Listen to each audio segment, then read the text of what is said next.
Hello बच्चों, good morning. Online classes में आपका स्वागत है। तो जो हमारा 6 वर्षीय विकास लक्ष्य चल रहा था, यानी मिलेनियम डेवलपमेंट गोल्स, उसके अंतर्गत जो हमारे 8 लक्ष्य निर्धारित किए गए थे, उन लक्ष्यों में से आज हमारा आता है ये छठा लक्ष्य। बच्चों ये हमारा नंबर 6 है। नंबर 6 लक्ष्य है combat AIDS HIV, malaria and other diseases, है ना। इसका मतलब है एड्स, मलेरिया एवं अन्य रोगों का सामना करना, अन्य रोगों का सामना करना।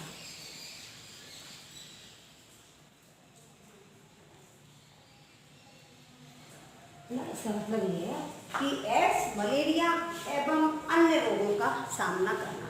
तो ये हमारा आज जो है छठा लक्ष्य है। इससे पहले जो मैं आपको 5 लक्ष्य करवा चुकी हूँ। पहला था हमारा जैसे गरीबी एवं भूख उन्मूलन, दूसरा था सार्वभौमिक शिक्षा की, सार्वभौमिक प्राथमिक शिक्षा की प्राप्ति, तीसरा था हमारा लैंगिक समानता का उन्नयन एवं नारी सशक्तिकरण, चौथा था हमारा बच्चों बालकों की मृत्यु दर को कम करना, पांचवा था हमारा मातृत्व स्वास्थ्य में सुधार। ठीक है, अब आज हमारा छठा लक्ष्य होगा ये एड्स, मलेरिया एवं अन्य रोगों का सामना करना।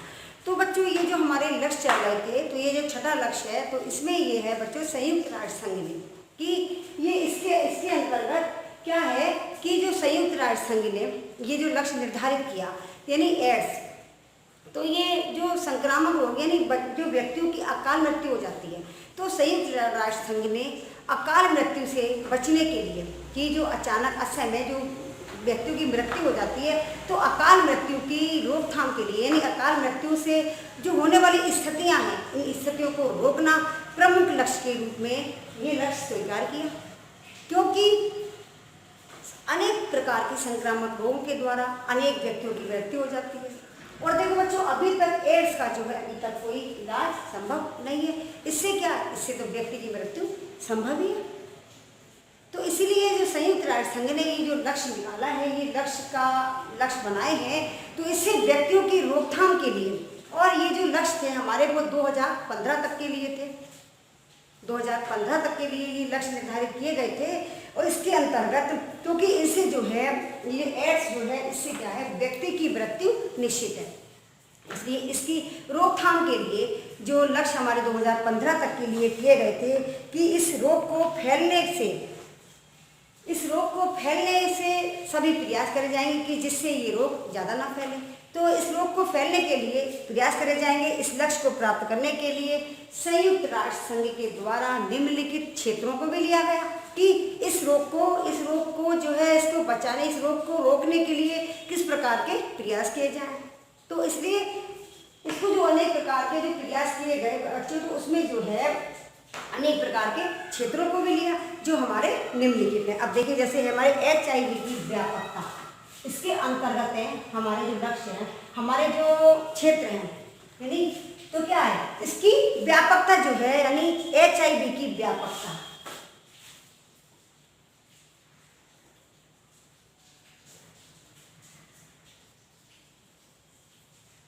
HIV की व्यापकता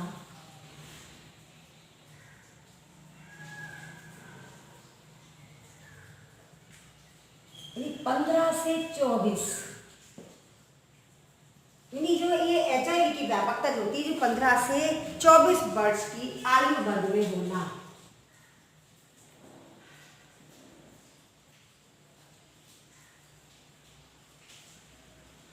ये पॉइंट्स आप लिखते जाइएगा। यानी इस लक्ष्य के अंतर्गत जो क्षेत्रों को निर्धारित किया गया संयुक्त राष्ट्र संघ के द्वारा, तो इसमें था कि संयुक्त राष्ट्र संघ ने ये स्वीकार किया कि HIV की व्यापकता जो है 15 से 24 वर्ष की आयु वर्ग में सर्वाधिक पाई जाती है। क्योंकि इस एज में बच्चों को ज्ञान नहीं होता है, बच्चे अपनी सावधानी नहीं बरत सकते। क्यों? तो इसमें रोगियों की संख्या जो है वो 14 से 24 वर्ष के अंतर में, 24 वर्ष के बीच में अधिक पाई जाती है। क्योंकि इस अवस्था में युवा वर्ग बीच असावधानी और उत्तरदायित्वहीनता जो होती है वो सर्वाधिक पाई जाती है। हानि और उत्तरदायित्वहीनता जो होती है वो सर्वाधिक पाई जाती है। तो इसीलिए बच्चों की नासमझी के लिए भाई इसमें उन सभी सदस्य राष्ट्रों ने सुझाव दिया कि एड्स संबंधी जानकारी जो है बच्चे को 15 वर्ष से पूर्व ही उनको प्रदान करनी चाहिए। यानी 15 वर्ष से पूर्व ही उनको एड्स संबंधी अपना बचाव कर सके। और इसीलिए क्या है जो शिक्षा पाठ्यक्रम में भी इसमें माध्यमिक स्तर की कक्षाओं में इस प्रकार के रोगों के बारे में सामान्य ज्ञान के अंतर्गत यानी सामान्य ज्ञान के रूप में भी बच्चों को बता देना चाहिए कि जिससे बच्चों से किसी प्रकार की कोई असावधानी ना हो। तो इस आधार पर भी इन रोगों से बचाव संबंधी तथ्यों को सीख सकेंगे और सभी के द्वारा सीखा जा सकेगा तथा इस रोग से बचाव की संभावनाओं में जो है वृद्धि होगी। तो ये 15 से 24 वर्ष तक की आयु के बीच जो ये अधिक पाई जाती है, तो इसको क्या है बच्चों के पाठ्यक्रम में, शिक्षा पाठ्यक्रम में जो है इसके बारे में सामान्य ज्ञान के रूप में इस जानकारी को बच्चों को देना चाहिए कि जिससे बच्चे जो है अपना बचाव खुद कर सकें। ठीक है, अगला आता है हमारा HIV के रोगियों के लिए। दूसरा आता है हमारा HIV के रोगियों के लिए, यानी इसमें HIV के रोगियों के लिए उपचार की सार्वभौमिक पहुंच।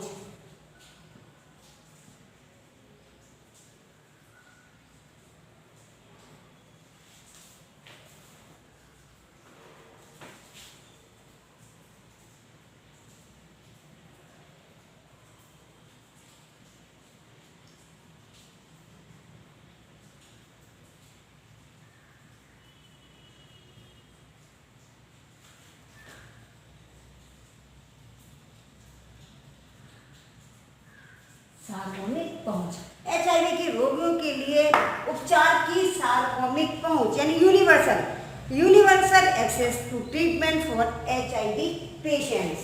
ठीक है, तो इसमें क्या है यूनिवर्सल यानी सभी को इस चीज का ज्ञान कराना है। तो संयुक्त राष्ट्र संघ के द्वारा एक और एड्स को फैलने से रोग संबंधी उपायों की जानकारी देना कि जो एड्स संबंधी जो रोग हो जाते हैं इसके उपायों की आती है, और दूसरी ओर इस रोग के रोगियों के लिए उपचार की व्यापक व्यवस्था पर भी बल दिया। भाई इसको जो यदि ये रोग हो जाता है तो इसकी जो है उपचार के लिए इसकी पहुंच सभी के लिए होनी चाहिए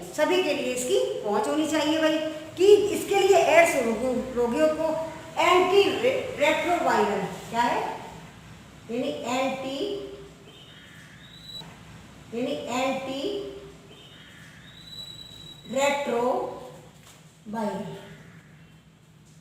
ये दवाई एंटी रेट्रोवायरल ड्रग्स, ये मैंने बता दिया। एंटी रेट्रोवायरल ड्रग्स नामक दवाई विश्व स्तर पर उपलब्ध कराने की व्यवस्था की गई। एड्स रोगी में प्रतिरोधक क्षमता बनी रहती है ना, जिससे एड्स रोगी में जो है प्रतिरोधक क्षमता बनी रहती है और बच्चों इसके अंतर्गत और जब उसमें प्रतिरोधक क्षमता यानी उसकी इम्यूनिटी पावर बनी रहेगी तो उसका जीवन क्या है दीर्घ हो सकता है भाई, वो वह दीर्घ समय तक स्वस्थ जीवन अपना व्यतीत कर सकता है। लेकिन आज तक भी इसका इलाज संभव नहीं हुआ है ना।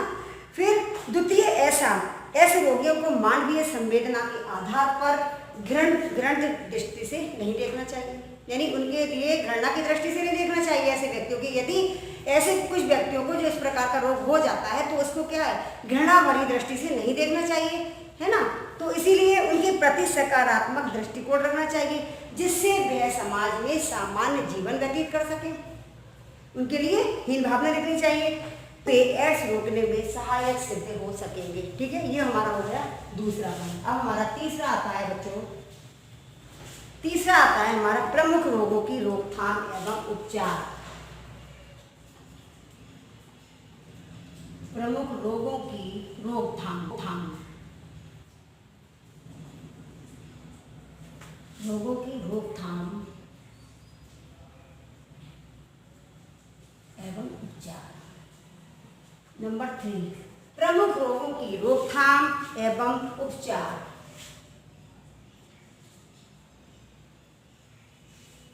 तो संयुक्त राष्ट्र संघ द्वारा जो ये प्रमुख रोगों की रोकथाम और उपचार का लक्ष्य भी 2015 तक के लिए रखा गया था। इसमें संयुक्त राष्ट्र संघ द्वारा भाई सदस्य राष्ट्रों को ये सुझाव दिया गया कि विभिन्न प्रकार के जो संक्रामक एवं जानलेवा रोग होते हैं, संक्रामक रोग यानी जो एक व्यक्ति से दूसरे में हो जाते हैं, तो संक्रामक रोग या जानलेवा रोग जो होते हैं हमारे, उनकी रोकथाम के लिए विकासशील देशों को अपनी चिकित्सा सेवा में सुधार करना चाहिए तथा अंतर्राष्ट्रीय स्तर पर जो है वो सहयोग भी प्राप्त करना चाहिए, है ना।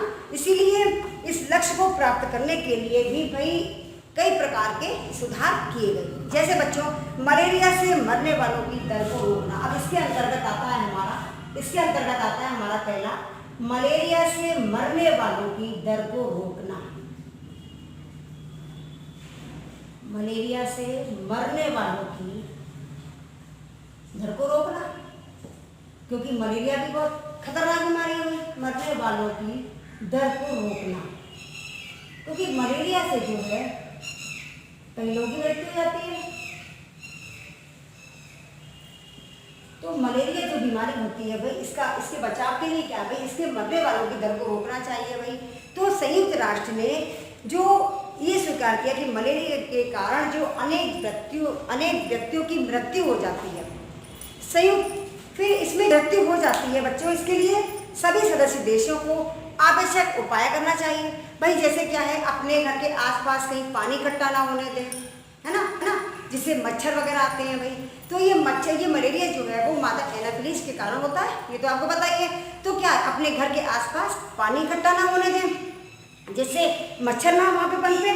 तो इसके लिए जिससे कि व्यक्तियों की मृत्यु दर को कम किया जा सकता है और धीरे धीरे ये रुक जाए। तो इसीलिए हमारा जो पॉइंट है हमारा, मलेरिया से मरने वालों की दर को रोकना।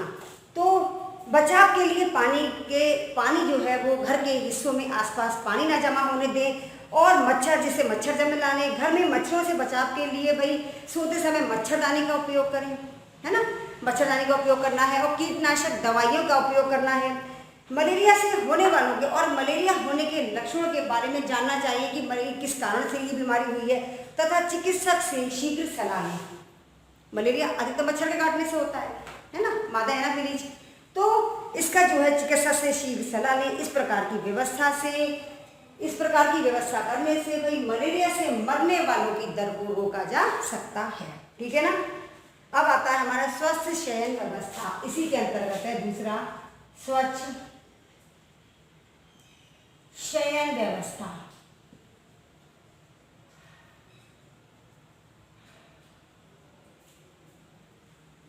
स्वच्छ शयन व्यवस्था यानी सोने की व्यवस्था कैसी होनी चाहिए, स्वच्छ व्यवस्था होनी चाहिए सोने की। तो संयुक्त राष्ट्र संघ ने जो है ये भी स्वीकार किया कि 5 वर्ष से कम आयु के बालकों को उनका विशेष ध्यान रखा जाए कि उनकी शयन व्यवस्था जो है वो स्वच्छ होनी चाहिए, क्योंकि इसमें अनेक प्रकार के विषाणु उत्पन्न हो जाते हैं।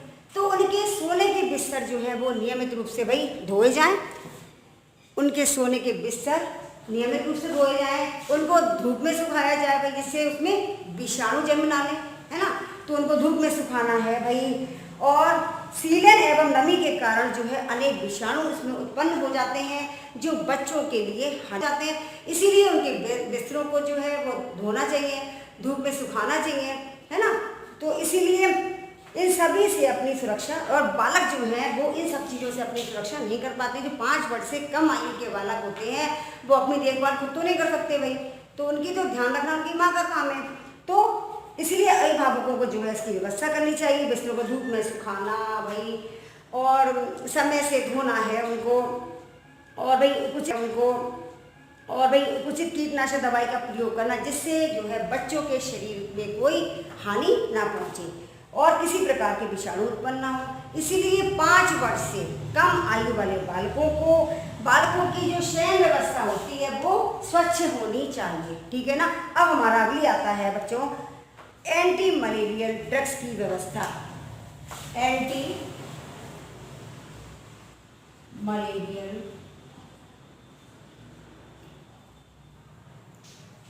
ड्रग्स की व्यवस्था।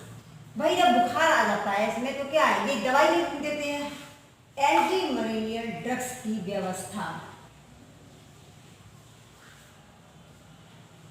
तो संयुक्त राष्ट्र संघ के द्वारा भाई इस क्षेत्र को भी देखा गया कि बालकों के लिए बुखार होने की स्थिति में, बालकों को यदि बुखार आ जाता है तो बुखार होने की स्थिति में एंटी मलेरिया ड्रग्स की व्यवस्था करनी चाहिए, है ना। उनको इसके लिए उनके द्वारा विश्व स्वास्थ्य संगठन से भी सहयोग दिया जा सकता है। और 5 वर्ष से जो कम आयु के बालक हैं उनके लिए विशेष रूप से मलेरिया के उपचार का जो है, मलेरिया के उपचार का प्रावधान करने का संकेत संयुक्त राष्ट्र ने सभी राष्ट्रों को ये सुझाव दिया, कि संयुक्त राष्ट्र के सभी सदस्य राष्ट्रों को ये सुझाव दिया, ठीक है ना। अब हमारा आता है नंबर 4, टीबी से मरने वालों की दर को रोकना। नंबर 4, टीबी से मरने वालों की, अब तो खैर टीबी का इलाज भी हो गया है, टीबी से मरने वालों की संख्या को रोकना।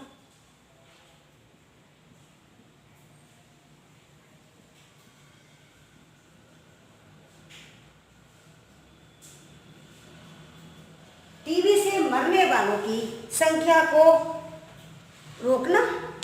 तो संयुक्त राष्ट्र संघ ने ये भी सुझाव दिया कि इसमें जो है भाई विश्व में टीबी से मरने वालों की संख्या सर्वाधिक है, टीबी से जो है मरने वालों की संख्या सर्वाधिक है।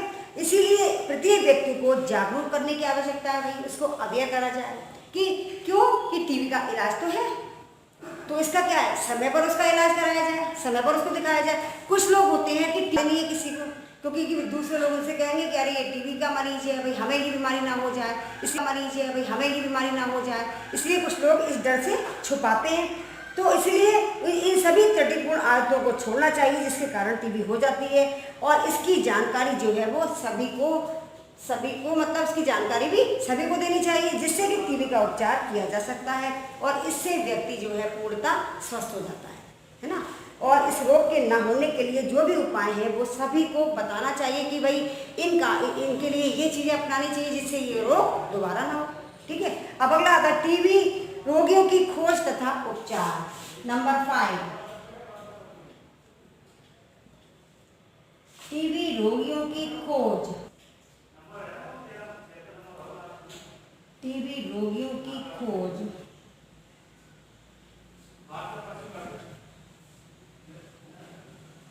तथा उपचार।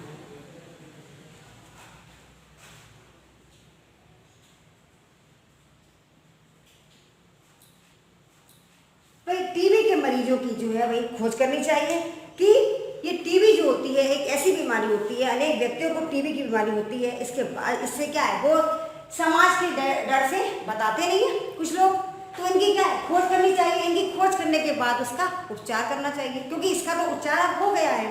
तो कुछ लोग जो है समाज की भैंसे से बताते नहीं है, समाज में उन व्यक्तियों से, क्योंकि अगर किसी को पता चल जाएगा कि इसको टीबी है तो लोग क्या उनसे घृणा करेंगे और उनसे दूर रहेंगे। इस भय के कारण वो समाज में किसी को बताते नहीं, जबकि उनको ऐसा नहीं करना चाहिए, क्योंकि टीबी के रोग को फैलाने में ये लोग सहायता करते हैं और उपचार न लेने के कारण अपने शरीर को ये लोग हानि पहुंचाते हैं। तो इसीलिए जो है इस बीमारी का कारण भाई इस बीमारी को बता देना चाहिए।